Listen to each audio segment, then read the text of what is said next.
បាទជំរាបសួរសួស្តីប្រិយមិត្តទាំងអស់គ្នាវិលត្រឡប់មកជួបគ្នាសារជាថ្មីជាមួយនឹងរឿងថ្មីទៀតហើយអញ្ចឹងថ្ងៃនេះadminសូមណែនាំរឿងមួយបាទមានចំណងជើងថារឿងក្តីចម្លែករជ្ជកាលមហាសង្ឃគឺរឿងភាគចិន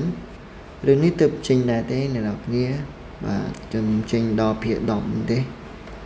អូខេអញ្ចឹងអ្នកនរគ្នាអាចតាមដានរឿងបាទរឿងមួយនេះបានដែលគ្រាន់តែធ្វើការចុចទៅលើនឹងlink ដែលខ្ញុំដាក់នៅក្នុង comment ឬក៏ description ណាហើយសម្រាប់បងនៅក្នុង Facebook អីអាចធ្វើការចុចបានដូចគ្នានៅក្នុង comment ដែលដាក់ link នៅក្នុង comment អូខេអញ្ចឹងមានរឿងជាច្រើនទៀតដែលអ្នកនរគ្នាអាចមើលបានដោយ free រឿងជាច្រើន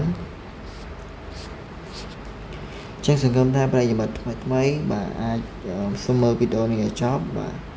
នឹងចេះពីការរបៀបនៃការចូលមើលហើយការចូលមើលគឺអត់បាក់ទេគ្រាន់តែចុចនៅលើផុសរឿងមួយហ្នឹងមកអូខេរងចាំបន្តិចនេះគឺសាច់រឿង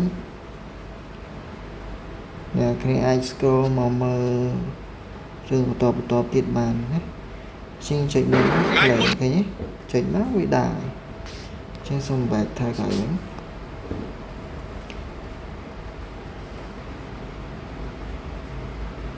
អូខេមួយទៀតអ្នកនរកុំភ្លេចជួយ subscribe channel Facebook channel YouTube អ្នកមួយផងដើម្បីឲ្យខ្ញុំផុសវីដេអូថ្មីៗទៅអ្នកនរគ្នាអាចងាយស្រួលក្នុងការតាមដានឬក៏ join channel Telegram អ្នកមួយក៏បានដែរណា